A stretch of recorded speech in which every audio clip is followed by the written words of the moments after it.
అందరికీ మరణాత మహిమస్వరం కార్యక్రమంను వీక్షిస్తున్న దేవుని పిల్లలైన మీ అందరికీ ప్రభు నామములో శుభములు కలుగును గాక.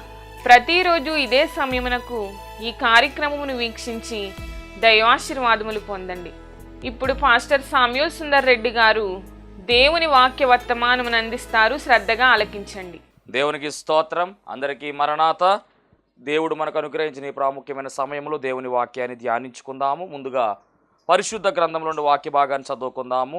అపోస్తుల కార్యగ్రంథము 1వ అధ్యాయము 9వ వచనాన్ని చదువుకుందాము. అపోస్తుల కార్యగ్రంథం 1వ అధ్యాయము 9వ వచనం. ఈ మాటలు చెప్పి వారు చూచుచుండగా ఆయన ఆరోహణమాయెను. అప్పుడు వారి కన్నులకు కనబడకుండా ఒక మేఘము ఆయనను కొనిపోయెను. దేవుడు ఈ పరిశుద్ధ వాక్యం ద్వారా మనతో మాట్లాడును గాక. ఆమెన్. చిన్న ప్రార్థన చేసుకుందాము. అందరూ కూడా ప్రార్థనలో ఏకీభవించండి. మహాపరిశుద్ధుడా, మహిమగల దేవ, ప్రేమ స్వరూపి, దయగల యేసు క్రీస్తు ప్రభువాని ఘనమైన నామానికి వందనాలు, స్తోత్రాలు, స్తుతులు చెల్లించుకుంటూ ఉన్నాము. శ్రేష్టమైనటువంటి ప్రాముఖ్యమైన ప్రత్యేకమైన సమయాన్ని మాకు దానముగా ఇచ్చావు దేవా, నీకు వందనాలు. ఇదిగో ఈ సమయంలో ప్రభువా, నీ మాటలు వినాలని నీ బిడ్డలు నేను కూడా వేచి ఉన్నాము తండ్రి. నీ మాటలు మాకు అవసరమై ఉన్నవి కనుక నీ బిడ్డలతోనూ మాతోనూ మీరే మాట్లాడి మహిమ పొందుకోమని త్వరగా పెండ్లి కుమారుడుగా రానయ్యున్న వాక్యమయ్యున్న యేసు క్రీస్తు వారి నామములు అడిగి వేడుకొనుచున్నాము పరమ తండ్రి. ఆమెన్. దేవనామమున మీ ఎల్లరికూ శుభములు కలుగును గాక. ఆమెన్. అమ్మ, అందరూ బాగున్నారా? మరి చక్కని సమయము దేవుడు మనకు దానముగా ఇచ్చాడు. మరి ఈరోజు ఒక ప్రత్యేకమైనటువంటి అంశమును మనము ధ్యానించడానికి సిద్ధమవుతూ ఉన్నాం. ఒక ప్రత్యేకమైనటువంటి అంశము ద్వారా దేవుడు మీతో మాట్లాడనై ఉన్నాడు. చాలా విశిష్టత, ప్రాధాన్యత కలిగినటువంటి అంశాన్ని మనము ధ్యానిస్తూ ఉన్నామనే విషయాన్ని దేవుని సేవకునిగా జ్ఞాపకం చేస్తూ ఉన్నాను.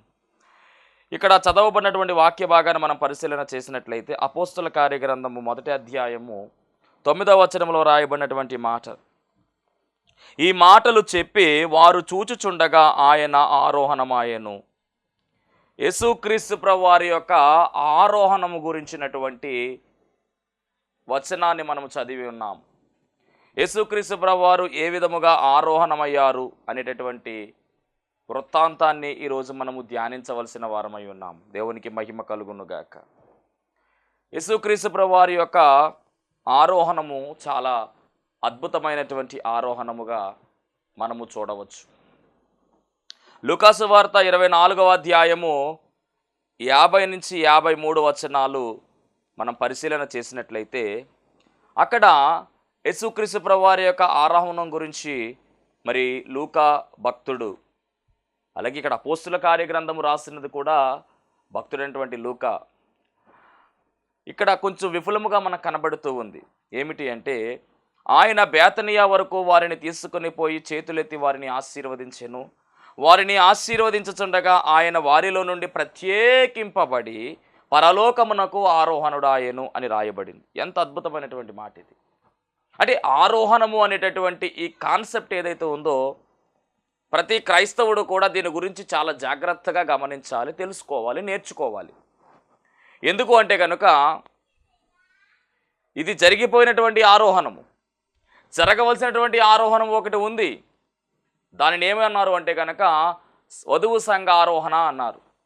మరి వధువు సంఘ ఆరోహణ అనేటటువంటి అంతస్తు లోనికి మనం వెళ్ళాలి అంటే ముందుగా పరిశుద్ధ గ్రంథములో జరిగినటువంటి ఆరోహణ గురించి మనము చాలా క్షుణ్ణముగా నేర్చుకోవాల్సిన వారమై ఉన్నాం. దేవునికి మహిమ కలుగునుగాక. ఇక్కడ గమనించినట్లయితే యేసుక్రీస్తు ప్రభు వారి యొక్క ఆరోహణం గురించి చాలా స్పష్టముగా పరిశుద్ధ గ్రంథములో మనం చూస్తూ ఉన్నాం. బేతనియాకు వారిని తీసుకుని వెళ్ళారు. ఎవరిని అంటే కనుక శిష్యులను. ఒలీవల కొండ అనేటటువంటి ఆ ప్రాంతము దగ్గర ఆరోహణ జరుగుతూ ఉంది. ఒలీవల కొండ మీద ఆయన ఆరోహణ అయినట్టుగా పరిశుద్ధ గ్రంథములో మనము చూడవచ్చు. దేవునికి స్తోత్రం. ఇక్కడ మనం గమనించినట్లయితే కనుక ఆయన బేతనియా వరకు వారిని తీసుకుని పోయి చేతులెత్తి వారిని ఆశీర్వదించెను. తర్వాత వారిని ఆశీర్వదించుచుండగా ఆయన వారిలో నుండి ప్రత్యేకింపబడి, అప్పుడు దాకా వారితోనే ఉన్నాడు, ఎవరితో? శిష్యులతోనే ఉన్నాడు. ఆ కొండ మీద ఆశీర్వదించిన తర్వాత ప్రత్యేకింపబడి పరలోకమునకు ఆరోహణుడాయెను అని రాయబడింది. అలాగే లూకాసు వార్త 24వ అధ్యాయము 52వ వచనంలో రాయబడిన మాట, వారు ఆయనకు నమస్కారము చేసి మహానందముతో యెరూషలేమునకు తిరిగి వెళ్ళి ఎడతెగక దేవాలయములో ఉండి దేవుని స్తోత్రము చేయుచుండిరి అని చెప్పబడింది. ఇక్కడ అపోస్తల కార్యగ్రంథంలో ఎలా ఆయన ఆరోహణమయ్యారు అంటే, ఆయన ఆరోహణమవుతున్నప్పుడు ఏం జరిగిందంటే వారి కన్నులకు కనపడకుండా ఒక మేఘము ఆయన్ను కొనిపోయాను. అంటే ఆయన ఆరోహణం ఎలాగుంది అంటే, ఆయన ముందు ప్రత్యేకింపబడ్డాడు, రెండవదిగా ఒక మేఘము వచ్చి ఆయన్ను కొనిపోయింది. అంటే మేఘము మీద ఆయన ఆరోహణమైనట్టుగా ఇక్కడ మనం చూస్తూ ఉన్నాము.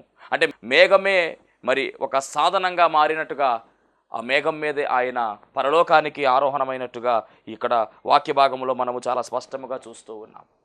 అంటే ఈ ఆరోహణము ఎప్పుడు జరిగింది అని మనం పరిశీలన చేసినట్లయితే, యేసుక్రీస్తు ప్రభువు వారి యొక్క ఆరోహణము ఎప్పుడు జరిగింది అని మనం వాక్యములో చూసినట్లయితే, ఈస్టర్ మనం జరుపుకున్నాం అందరం కూడా.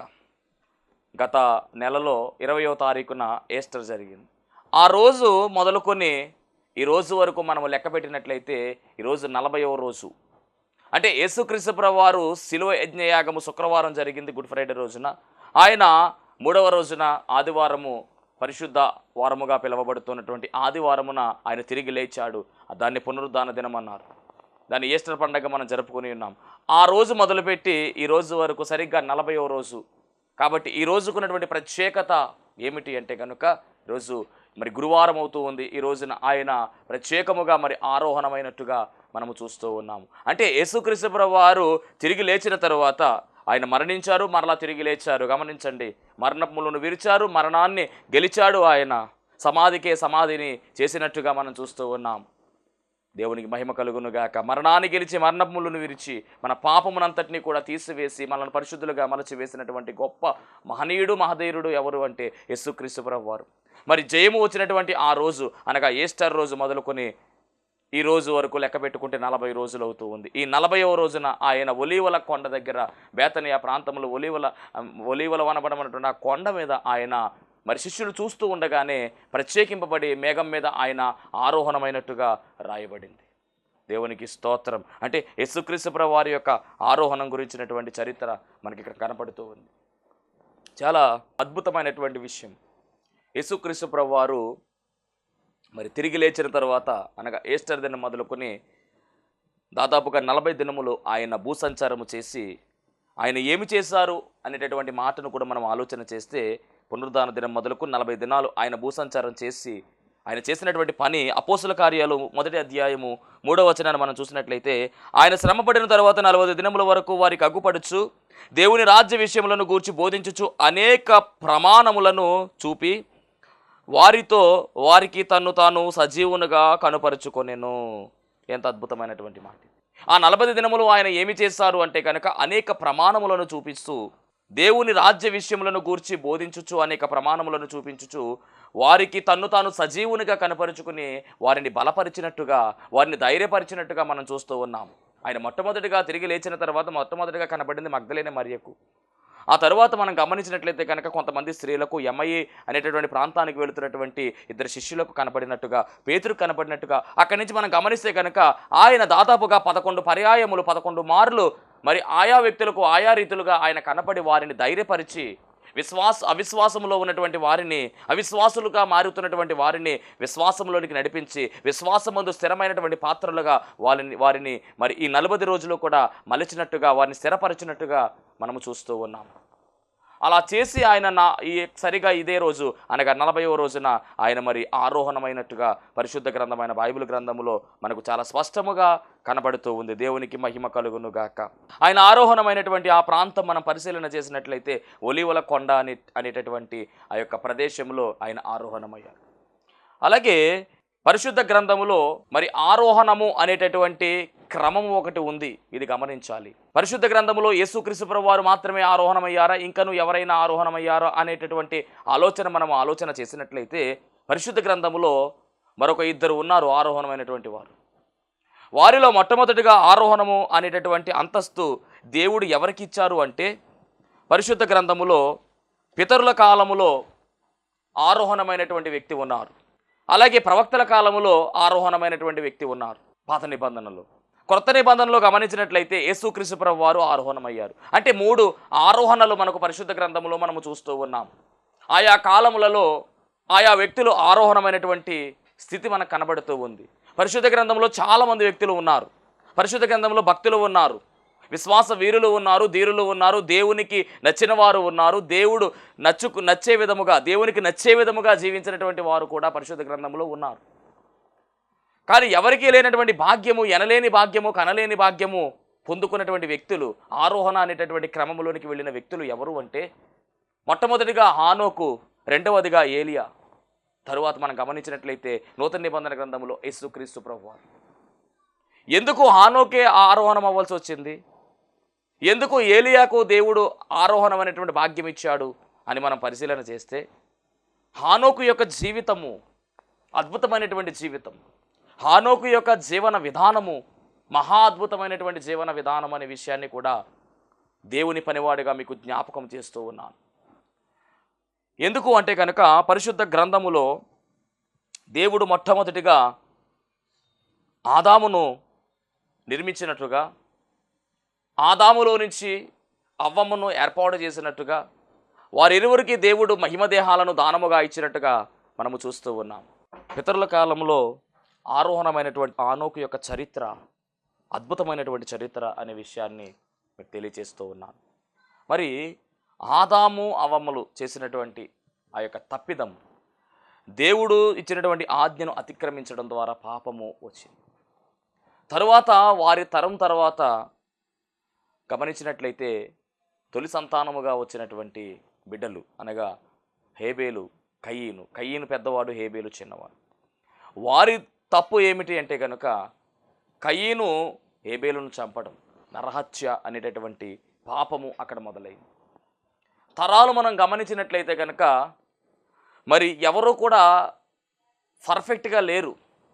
మొదటి తరము కావచ్చు, రెండవ తరము కావచ్చు, మూడవ తరము కావచ్చు, 4వ తరం, 5వ తరం, ఈ తరాలన్నీ కూడా చూస్తూ ఉంటే ఎవరు సరిగా కనబడటంలా.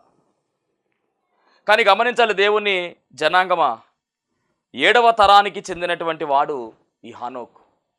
పరిశుద్ధ గ్రంథమైన బైబిల్ గ్రంథములో హానోకు అనేటటువంటి పేరు కలిగినటువంటి వ్యక్తులు ప్రధానముగా 4 మాత్రమే ఉన్నారు. ఈ 4 కూడా ఆదికాండ గ్రంథానికి చెందినటువంటి వారే. ఆదికాండములోనే ఈ 4 మనం చూస్తూ ఉన్నాం. మొట్టమొదటిగా హనోకు అనేటటువంటి పేరుకు అర్థము ప్రతిష్ఠితుడు అనేటటువంటి అర్థము ఉంది, లేదా ఉపదేశకుడు అనేటటువంటి మాట కూడా ఉంది. కానీ గమనించండి, హనోకు అనేటటువంటి ఈ మాట ప్రతిష్ఠితుడు లేదా ఉపదేశకుడు చక్కగా మనకు ఒక ఉపదేశాన్ని బోధిస్తూ ఉన్నారు. ఒక ప్రతిష్ఠిత కలిగినటువంటి జీవితము కలిగి ఉండాలని ఈ హనోకు పేరు ద్వారా మనకు నేర్పిస్తూ ఉన్నారు. పరిశుద్ధ గ్రంథంలో ఆదికాండం 4వ అధ్యాయం 17వ వచనములో మొట్టమొదటిగా ఒక హానోకు మనకు కనబడతాడు. ఈ హానోకు ఎవరు అంటే కయీను అనేటటువంటి వ్యక్తి మనందరికీ బాగా తెలుసు. హేబేలును చంపినటువంటి వ్యక్తిగా ఉన్నటువంటి కయీను, ఆ కయీను యొక్క కుమారుడే మొట్టమొదటిగా పుట్టినటువంటి హనోకు. రెండవ హనోకు ఎవరు అంటే ఆదికాండం 5:18లో ఎరేదు కుమారుడైనటువంటి హనోకు, ఇప్పుడు మనం మాట్లాడుకుంటున్నటువంటి హనోకు. మూడవ హనోకు గురించి మనం చూసినట్లయితే కనుక ఆదికాండం 25వ అధ్యాయం 4వ వచనములో మిద్యాను కుమారుడుగా పిలువబడుతున్నటువంటి హనోకు. ఇక 4వ హనోకు ఎవరు అంటే ఆదికాండం 46వ అధ్యాయము 9వ వచనములో ఉన్నటువంటి రూబేను కుమారుడైనటువంటి హనోకు. అంటే ఉండడానికి 4 హనోకులు ఉన్నారు, కానీ 4 హనోకులు పేర్లు ఒకేలాగా ఉన్నాయి, కానీ ఆరోహణ అంతస్తు ఒకే ఒక్క హానోకుకు దేవుడు అనుగ్రహించాడు. అంటే పేర్లు ఒకేలాగా ఉన్నప్పటికీ కూడా తీరు సరిగా లేకపోతే ఆరోహణము అనేటటువంటి అంతస్తు మనకు రాదు అనే విషయాన్ని కూడా దేవుని సేవకునిగా తెలియజేస్తూ ఉన్నాను. పేరు ఎంత గొప్పగా ఉన్నప్పటికీ మన ప్రవర్తన కూడా మన యొక్క భవిష్యత్తు మీద ఆధారపడి ఉంటుంది. రేపు పరలోక రాజ్యంలోనికి మనం వెళ్ళాలి అంటే గొప్ప గొప్ప పేర్లు పెట్టుకున్నంత మాత్రాన పరలోక రాజ్యంలోనికి మనం వెళ్ళలేము. దేవుని చిత్తానుసారముగా మనము ఆయన చిత్తాన్ని జరిగించి ముందుకు వెళితేనే కానీ పరలోక రాజ్యం అనే అంతస్తు దేవుడు మనకు అనుగ్రహించడు. దేవునికి మహిమ కలుగునుగాక. దేవుని యొక్క పనిలో ఉండి దేవుని యొక్క ఆజ్ఞలను పాటిస్తూ క్రీస్తు యేసును కలిగిన ఇట్టి మనస్సు మీరు కలిగి ఉండండి అనేటువంటి మాట ఏదైతే ఉందో ఆ మాటను పట్టుకొని పరిశుద్ధమైనటువంటి ప్రవక్తన కలిగి మనం ముందుకు వెళ్ళినట్లయితే ఖచ్చితముగా పరలోకం అనేటటువంటి అంతస్తు దేవుడు మనకు అనుగ్రహిస్తాడు. ఈరోజు హనోక్ అనేటువంటి పేరు మీద చాలామంది కనబడుతూ ఉన్నారు. అంటే చాలామంది అంటే నలుగురు ఉన్నారు, కానీ నలుగురులో దేవుడు ఒకే ఒక వ్యక్తికి మరి గొప్ప అవకాశం ఇచ్చినట్టుగా కనబడుతూ ఉంది. నలుగురు హానోకులు ఉన్నప్పటికీ దేవుడు మరి ఎరేదు కుమారుడైనటువంటి హానోక్కు దేవుడు ఇచ్చినటువంటి గొప్ప అంతస్తు, ఆరోహణ అంతస్తు. ఎందుకు దేవుడు ఈ హానోకును ఆరోహణం అనేటటువంటి క్రమములోనికి నడిపించాడు? ఎందుకంటే అప్పుడు దాకా ఎవరు కూడా ఇలాంటి అనుభవంలోనికి వెళ్ళలేదు. ఎందుకు అంటే పుట్టినటువంటి వారందరూ కూడా చనిపోతానే ఉన్నారు. దాదాపుగా 6 తరాల వారిని మనం పరిశీలన చేస్తే 7వ తరం వాడు హానోకు. ఆ 6 తరాల వారు కూడా ఏమయ్యారంటే చనిపోయారు.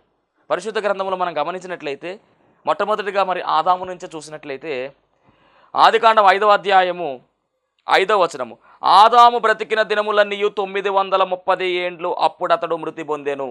మొట్టమొదటిగా పుట్టినటువంటి మానవుడు కూడా మట్టిలో నుంచి నిమిత్తం చేసినటువంటి ఆ మానవుడు ఎవరైతే ఉన్నారో ఆదాము, ఆ ఆదాము కూడా మరి దాదాపుగా 930 ఏండ్లు బ్రతికి అతడు మృతి పొందినని రాయబడింది. తర్వాత మనం గమనించినట్లయితే ఆదాముకు పుట్టినటువంటి షేతును గురించి మనం చూస్తే షేతు బ్రతికిన దినములన్నీ 912 ఏండ్లు, అప్పుడు అతడు మృతి పొందెను అని 5వ అధ్యాయం 8వ వచనంలో రాయబడింది. మరి షేతుకు పుట్టినటువంటి కుమారుడు మనం చూసినట్లయితే ఎనోషును మనం చూస్తే కనుక ఎనోషు దాదాపుగా 90 సంవత్సరములు బ్రతికి కేయినాను కనిన తరువాత ఎనోషు దాదాపుగా 815 ఏండ్లు బ్రతికి కుమారులను కుమార్తెలను కనెను. ఎనోషు దినములన్నీ 905 ఏండ్లు, అంటే 905 సంవత్సరములు మరి ఎనోషు అనేటటువంటి 3వ తరానికి చెందినటువంటి వ్యక్తి మరి బ్రతికి అతడు మృతి పొందినని రాయబడింది. అంటే ఆదాము కావచ్చు, అలాగే రెండవది మరి షేతు కావచ్చు, అలాగే మూడవది ఎనోషు కూడా ఏమయ్యాడంటే మృతి పొందాడు. తర్వాత కేయినాను మనం పరిశీలన చేస్తే 4వ తరం వాడు కేయినాను కూడా 910 ఏండ్లు మరి అతడు బ్రతికి తరువాత అప్పుడు అతడు మృతి పొందినని రాయబడింది. అంటే 4వ తరానికి చెందినటువంటి కేయినాను కూడా ఏమయ్యాడంటే మృతి పొందినని రాశారు. అలాగే 15వ వచనం 5:15 చూస్తే ఆదికాండం మరి మహలేలు అనేటటువంటి వ్యక్తి 5వ తరానికి చెందినటువంటి వ్యక్తి, ఇతను కూడా మనం పరిశీలన చేస్తే మృతి పొందినని కనబడుతూ ఉంది. మహలేలు దినములన్నీ 895 ఏండ్లు, తగ్గుతూ వస్తుందన్నమాట కాలం, అప్పుడు అతడు మృతి పొందెను.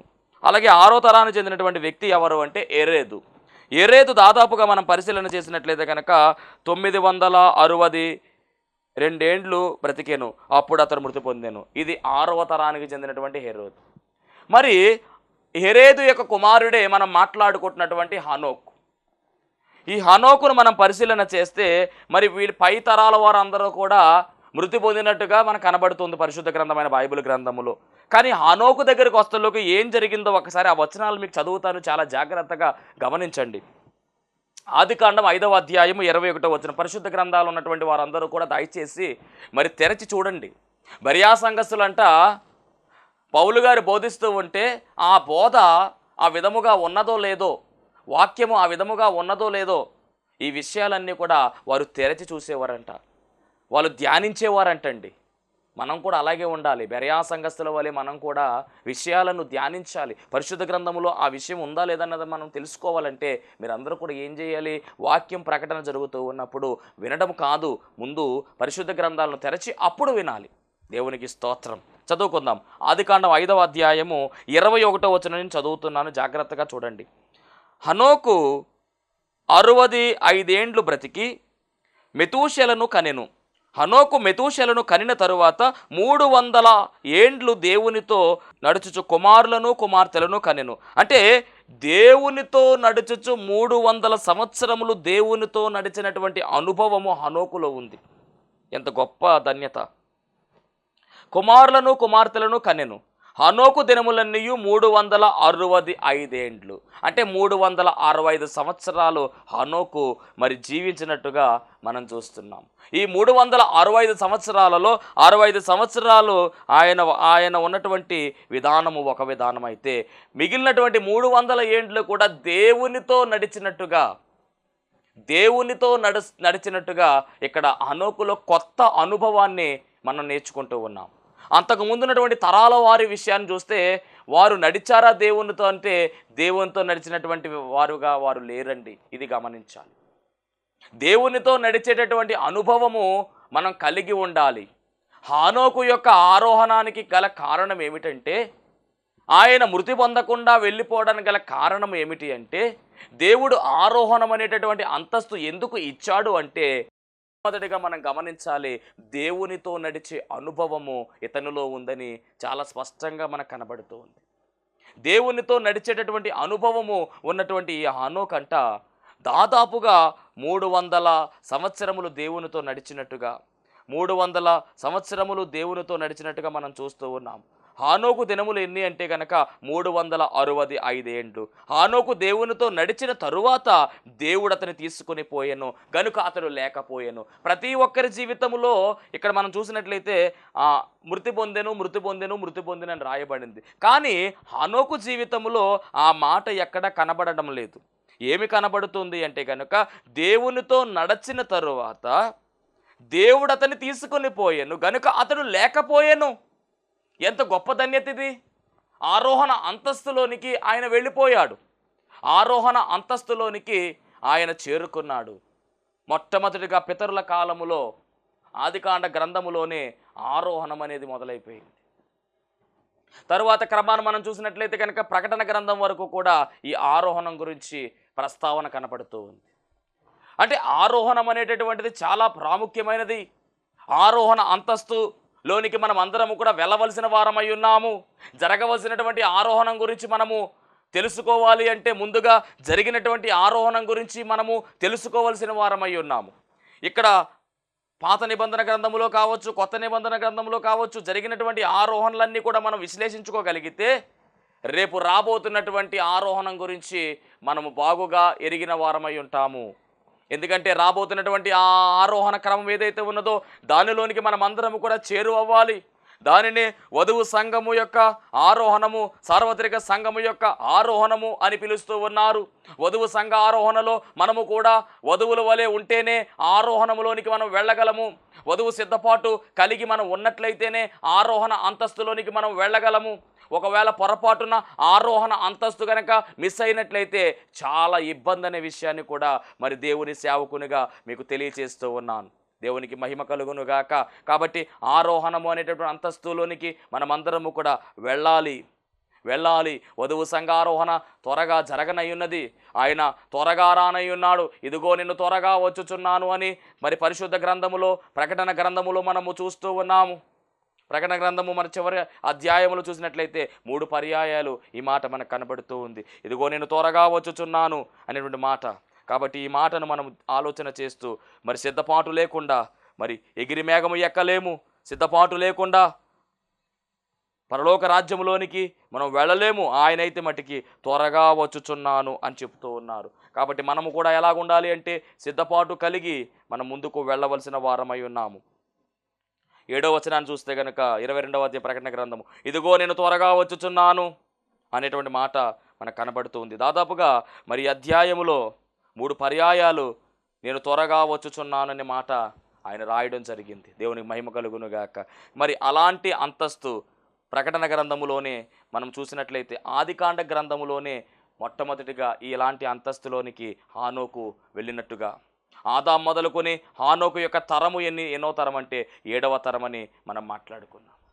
అంటే 7వ తరానికి చెందినటువంటి హానోకు మరి ఆరోహణం అవుతున్నట్టుగా మొట్టమొదటిగా ఆయన వెళ్ళినట్టుగా మనం చూస్తున్నాం. దేవునికి మహిమ కలుగును గాక.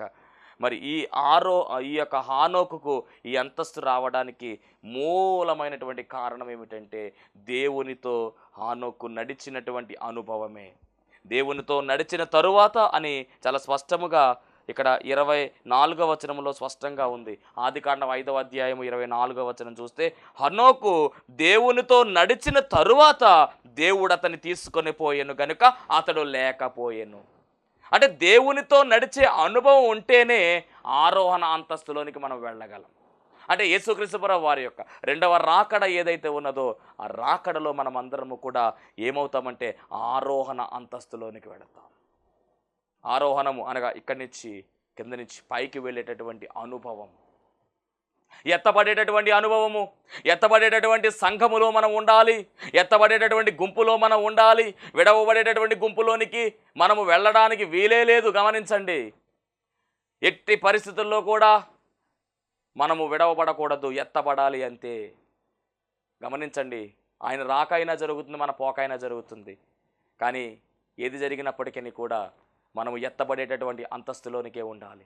ఇంత భక్తి చేసి, ఈ విధముగా జీవించి, భక్తి చేసి పరలోక రాజ్యాన్ని మనం కోల్పోతే కనుక ఇక దాన్ని మించినటువంటి దురదృష్టమికి ఏది ఉండదు. దేవుని మహిమ కలుగును గాక. ఈ భూలోకంలో ఎన్ని సంపాదించినప్పటికీ కూడా పరలోక రాజ్యంలో ఆ యొక్క అంతస్తు మనం సంపాదించకపోతే ఇక మన జీవితానికి అర్థమే లేదు. యాత్రగా మనం వచ్చాము, యాత్రికులుగా మనం వచ్చాము, యాత్ర చేస్తూ ఉన్నాము. ఈ యాత్ర జీవితాన్ని ఎప్పటికైనా ముగించవలసినదే. ఈ భూమి మీద శాశ్వతం ఉండిపోతాను అనేసి అనుకునేటటువంటి వారు కూడా చాలామంది ఉంటారు. కానీ ఏ సమయంలో ఎప్పుడు ఏం జరుగుతుందో ఎవరికీ తెలియదు. ఇప్పుడు ఉన్నటువంటి వారు తర్వాత ఉండకపోవచ్చు. ఈ క్షణమే మన క్షణం, తర్వాత మరుక్షణము మన చేతుల్లో లేదు. ఎందుకంటే ఏ సమయంలో ఏం జరగనయ్యున్నదో మన ఎవరికీ తెలియదు. సమస్తము ఎరిగినవాడు ఆయనే. మనకున్నటువంటి సమయము చాలా తక్కువ, మనకున్నటువంటి కాల పరిమితి చాలా తక్కువ.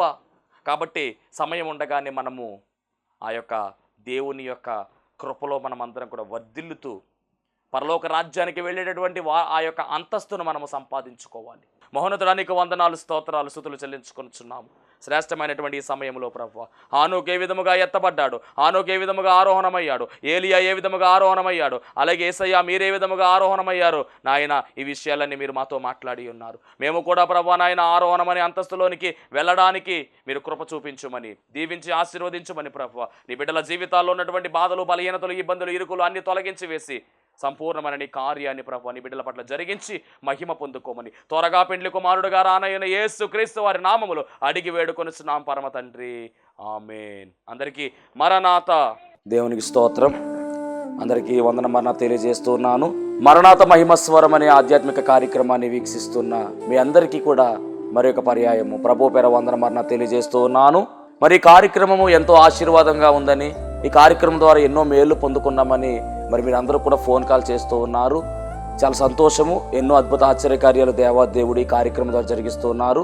దేవుని నామమునికి మహిమ కలుగునుగాక. మరి మీరు చూస్తున్నటువంటి ఈ యొక్క షెడ్ గురించి గతంలో మీకు చెప్పడం జరిగింది.